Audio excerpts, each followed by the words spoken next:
Bismillahirrahmanirrahim. Dear students, Assalamu alaikum. I am your English teacher Basharatullah. Today I will teach you a poem. The title of the poem is I Dream a Word.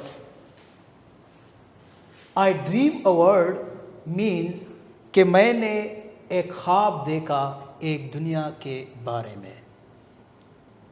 अब वो writer जो है आपको बताना चाहता है कि वो जो ख्वाब देखा एक दुनिया के बारे में, वो दुनिया कैसी थी, उसके बारे में जो है पोइट आपके साथ जो है उस दुनिया के बारे में कुछ शेयर करना चाहता है कि वो वर्ड जिसके बारे में मैंने ड्रीम किया था, जिसके बारे में मैंने ख्वाब देखा था, वो दुनिया कैसी थी। लिहाजा बेटा हमने इस पोएम में अ वर्ड जो कि एक इमेजिनरी वर्ड है, एक ख्वाबी दुनिया है, उसके बारे में जो है आज हमने पढ़ना है। देखो बेटा, सबसे पहले ये देखते हैं कि लिटरेचर के लिहाज से आई ड्रीम अ वर्ड किया है बेटा। लिटरेचर के लिहाज से आई ड्रीम अ वर्ड जो है बेटा, ये एक पोएम है, ये एक पोएम यानी नज़म है। और इसका स्टाइल जो है वो किया है बेटा, ये एक फ्री वर्स है। फ्री वर्स से मुराद ये है कि ऐसा पोएम जो कि विदाउट राइम स्कीम हो, जिसमें राइम स्कीम नहीं होता है, ऐसे पोएम को हम फ्री वर्स कहते हैं, जिसको उर्दू में आप आज़ाद नज़म भी कहते हैं। उर्दू में जिसे क्या कहते हैं? उर्दू में आप उसे आज़ाद नज़म कहते हैं। ऐसा नज़म कि जिसमें कोई भी काफिया या रदीफ वगैरह जो है वो उसमें मौजूद ना हो, राइम स्कीम जो है वो उसमें मौजूद ना हो, ऐसे पोएम को हम फ्री वर्स कहते हैं, यानी आज़ाद नज़म। अभी इसमें जो पोइट है उसका पॉइंट ऑफ व्यू क्या है? उसका पॉइंट ऑफ व्यू जो है बेटा वो सब्जेक्टिव पॉइंट ऑफ व्यू है। पर्सनल फीलिंग्स जो है, पर्सनल इमोशंस जो है, उसकी अपनी लाइकनेस जो है, उसकी अपनी डिसलाइकनेस जो है, वो आपके सामने शेयर करना चाहता है। देखो बेटा, व्यू जो होते हैं वो मुख्तलिफ टाइप्स के होते हैं। जिस तरह एक होती है objective point of view. Objective point of view में आपको जो चीज़ जिस तरह भी नज़र आ जाए, आपके अपने लाइकनेस अपने डिसलाइकनेस के अलावा अपनी जो विशेज़ है, अपनी ओपिनियन जो है, उसके अलावा जो चीज़ आपको नज़र आ जाए उसको प्रेजेंट करना लोगों के सामने, उसको हम कहते हैं ऑब्जेक्टिव पॉइंट ऑफ व्यू, या जिसको हम कहते हैं scientific point of view. Subjective point of view वही पॉइंट ऑफ व्यू होता है कि जिसमें पोइट या राइटर अपने लाइकनेस को देखता है, अपने डिसलाइक्सनेस को देखता है, अपनी पसंद नापसंद को देख लेता है कि उसको क्या पसंद है, क्या नापसंद है, वो क्या चाहता है। ऐसे पॉइंट ऑफ व्यू को हम कहते हैं सब्जेक्टिव पॉइंट ऑफ व्यू। तो यहां पे जो राइटर है उसका पॉइंट ऑफ व्यू जो है सब्जेक्टिव पॉइंट ऑफ व्यू है। दूसरी बात यह है कि बेटा पोइट जो है ऑप्टिमिस्टिक अप्रोच रखता है, पुरुमीद है, होपफुल है। और वो किस चीज का होप रखता है, किस चीज का उम्मीद रखता है?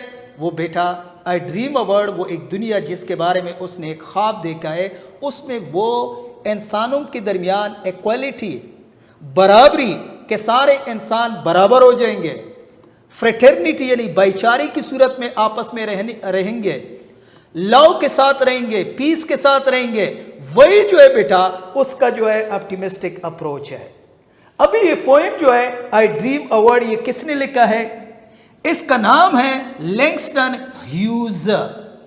लैंगस्टन ह्यूज जो है बेटा, इसका कंप्लीट नेम है James Langston Hughes. James Langston Hughes जो है उसने ये पोएम लिखा है। ये पोएम उसने लिखा है और वो कब पैदा हुआ था? 1902। 1902 में पैदा हुआ था और कब फोत हो गया था? 1967। He was born 1902 and died 1967.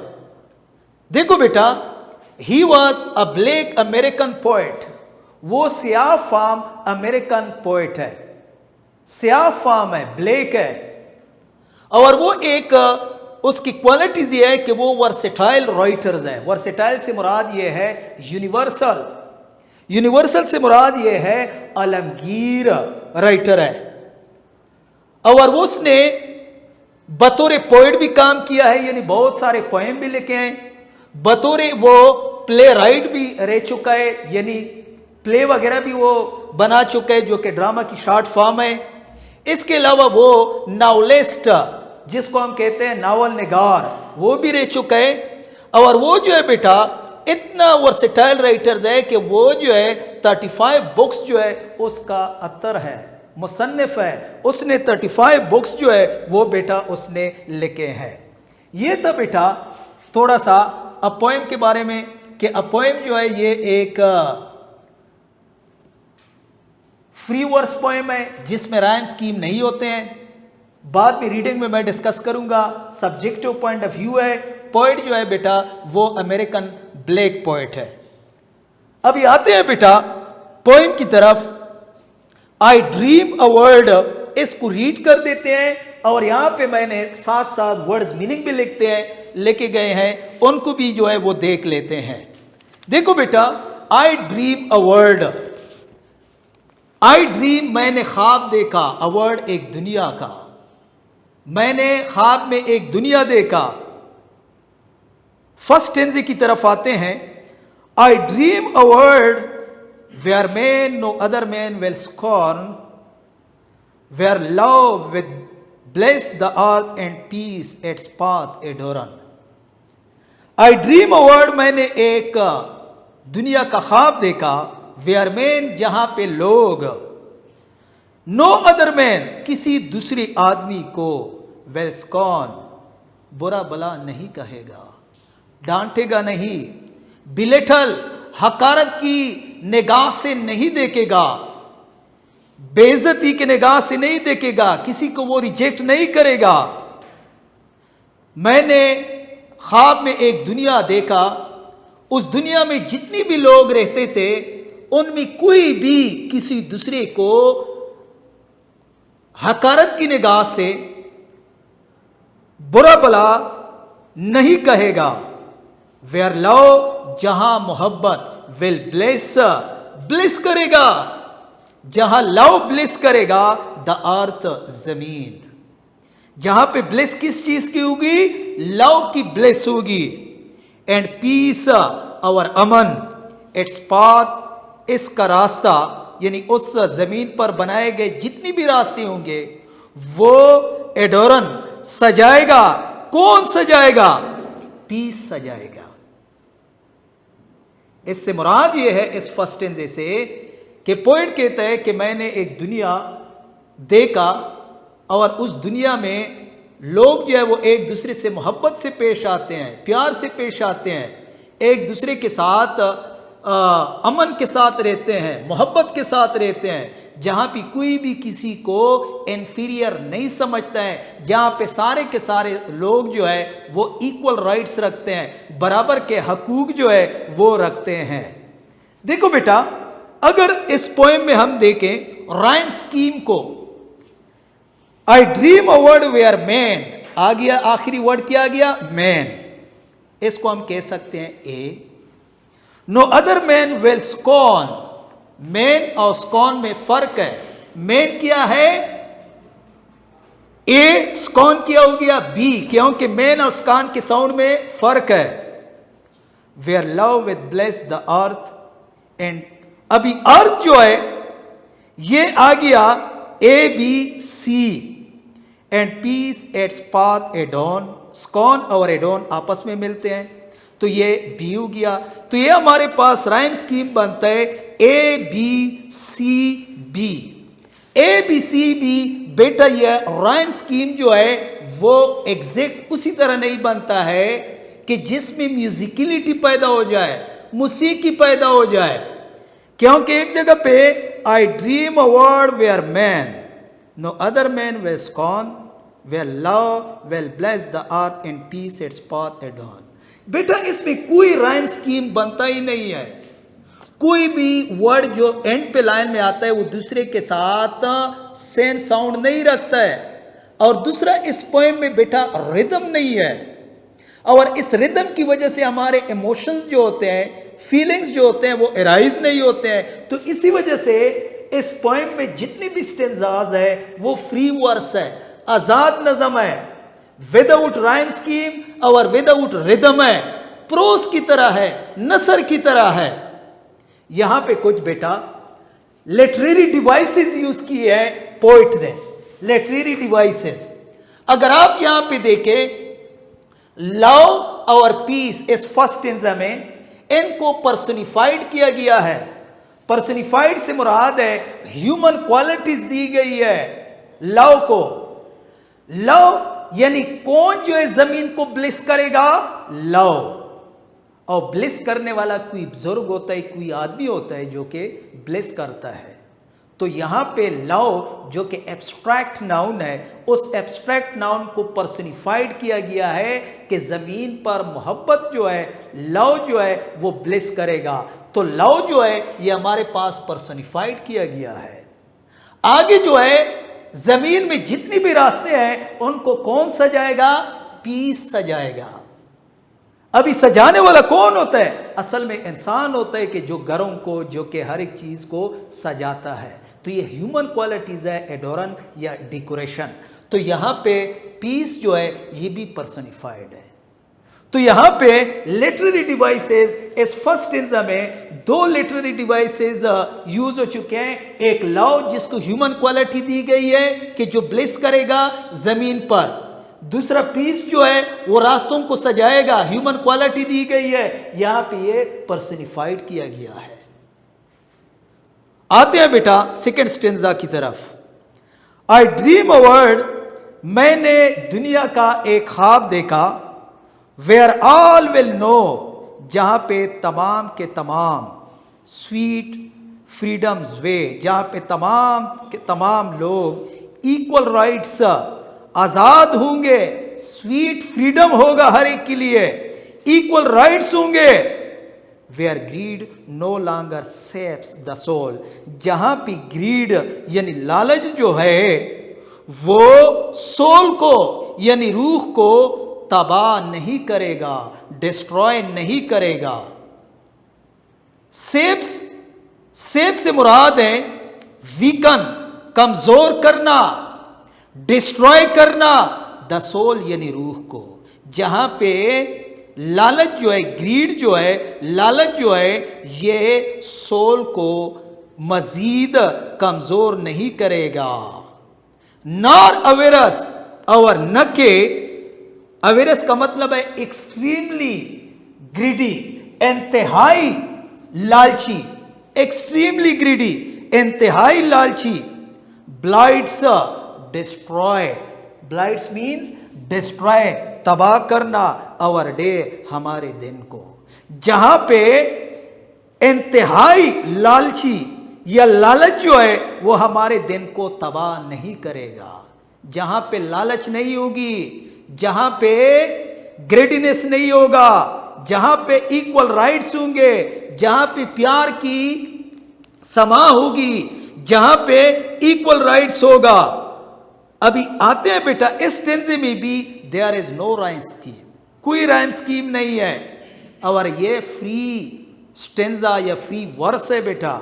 अगर आप इसमें देखें, अगर आप देखें लिटरेरी डिवाइस, अगर आप इसमें देखें तो यहां पे ग्रीड जो है बेटा, ग्रीड जो है इसको पर्सनिफाइड किया गया है। ग्रीड जो है बेटा ये हमारे पास पर्सनिफाइड ऑब्जेक्ट है, पर्सनिफाइड किया गया है कि ग्रीड जो है वो हमारे सोल को तबाह नहीं करेगा। अभी ग्रीड किया है, इसको पर्सनिफाइड किया गया है, इसको ह्यूमन क्वालिटीज जो है वो दी गई है, ह्यूमन क्वालिटीज दी गई है। इसी वजह से हम ग्रीड को कहते हैं कि ये पर्सनिफाइड है। एवरेस जो है, एवरेस, एवरेस जो है बेटा एक्सट्रीमली ग्रीडी, इंतहाई लालची, लालच। तो यहां पे एवरेज जो है इसको भी पर्सनिफाइड किया गया है। इसके अलावा अगर आप देखें सेव्स द सोल, यहां पे देखे सा सा सा सा, सेव द सोल, सा सा कॉन्सोनेंट साउंड आता है, इसको हम क्या कहते हैं? एलिटरेशन। एलिटरेशन जो है यहां पे आया गया है, इसको हम कहते हैं एलिटरेशन। तो लिटरेरी डिवाइस पर्सनिफाइड यूज हुआ है, सेव्स द सोल, सा सा, ये एलिटरेशन है। अभी आगे नेक्स्ट स्टेंजा की तरफ देखते हैं। A world I dream where black और व्हाइट, एक दुनिया जिसका मैंने ख्वाब देखा, वेयर ब्लैक और व्हाइट, जहां पे स्याह फाम और सफेद। Whatever race you be, आप जिस नस्ल से भी ताल्लुक रखते हैं, विल शेयर, शेयर करेंगे द बाउंटीज, बाउंटीज का मतलब है गिफ्ट्स ऑफ नेचर, कुदरत के तोहफे, ऑफ द अर्थ, जमीन के, जहां पे आप जमीन के तमाम नेचुरल गिफ्ट्स जो है बराबर एक दूसरे के साथ शेयर करेंगे। And every man is free, और जहां पे हर एक इंसान जो है वो आज़ाद हो, कोई किसी का सबऑर्डिनेट ना हो, इक्वल राइट्स हो। देखो बेटा, यहाँ पे हमें पता चल जाता है कि चूंकि लैंगस्टन ह्यूज जो है वो एक ब्लैक राइटर है, तो ब्लैक राइटर जो है बेटा वो जो है जहाँ पे उन पर तशद्दुद किया जाता है अमेरिका में। इससे पहले जो है आपने 2 स्पीच भी पढ़े हैं जो भी इन ब्लैक राइटर्स के बारे में था, ब्लैक पीपल के बारे में था, जहाँ पे इनको इक्वल अपॉर्चुनिटी, इक्वल राइट्स नहीं दिए जाते हैं। तो ये पोएम भी उनके बारे में है कि मतलब है कि ब्लैक और वाइट जहाँ पे इक्वल हो, जहाँ पे इक्वलिटी हो, और सारी चीज़ें जो है वो बराबर जो है एक दूसरे के साथ शेयर करते हों। आते हैं बेटा लास्ट स्टेंजा की तरफ, वेयर रिचर्डनेस, जहां पे दुख दर्द, मेजरी, रिचर्डनेस मींस मेजरी, जहां पे रिचर्डनेस या मेजरी दुख दर्द, will hang its head, will hang its head से मुराद है नो लॉन्गर एग्जिस्ट, मजीद जो है वो एग्जिस्ट नहीं होंगे, जहां पे दुख दर्द जो है उसका खात्मा होगा। एंड जॉय, और खुशियां लाइक अ फॉल, मोतियों की तरह, और वहां पे खुशियां होगी मोतियों की तरह। यहां पे खुशियां होगी मोतियों की तरह, क्योंकि मोतिया जो है वो हमेशा झलकते हैं, तो इसी वजह से खुशियां जो है वहां पे झलकेंगे। Attend the needs of all mankind, जहां पे तमाम इंसानों की जरूरियात पूरी होगी। ऑफ सच आई ड्रीम, बस मैंने ऐसा ख्वाब देखा, और वर्ड, अपने एक दुनिया के बारे में, एक दुनिया के बारे में मैंने ऐसा एक ख्वाब देखा। देखो बेटा लास्ट स्टेंजा में यहाँ पे हाँ हाँ हाँ हाँ, हैंग और हेड, ये हमारे पास इलिटरेशन है। हैंग और हेड जो है ये हमारे पास इलिटरेशन है। इसके अलावा जो लास्ट में हमारे पास जय लाइक अ पर्ल, जय को कंपैरिजन किया गया है, कंपेयर किया गया है पर्ल की तरह, मोती की तरह। तो यहां पे comparison between 2 things, one is abstract things, Joy abstract noun and pearl is a material noun.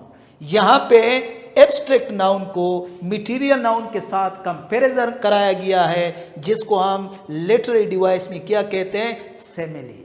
तो बेटा इस पोएम में पोइट ने जो है बहुत ही ज़्यादा लिटरेरी डिवाइस जो है वो यूज़ किए हैं, और इस पोएम का थीम है कि मैन को जो है इक्वल राइट्स देना चाहिए। हाँ वो किसी भी नस्ल से ताल्लुक़ रखता है, वो किसी भी जगह से ताल्लुक़ रखता है, हाँ वो स्याह फाम है, हाँ वो वाइट है, इनको इक्वल अपॉर्चुनिटी देनी चाहिए। इस पोएम जो है आसान है, लेकिन लिटरेरी डिवाइस पर तवज्जो देना इंतहाई ज़रूरी है। अगर आप इसमें मज़ीद कोशिश करें कि इसमें आप मज़ीद पर्सनिफाइड ऑब्जेक्ट्स या पर्सनिफिकेशन देख लें, एलिटरेशन देख लें, सिमिली वगैरह जो है इसमें देख लें। उम्मीद करता हूँ बेटा कि आज का ये पोएम जो है आप समझ गए होंगे। नेक्स्ट लेक्चर तक बशारत सर को इजाज़त दीजिए। अल्लाह हाफ़िज़।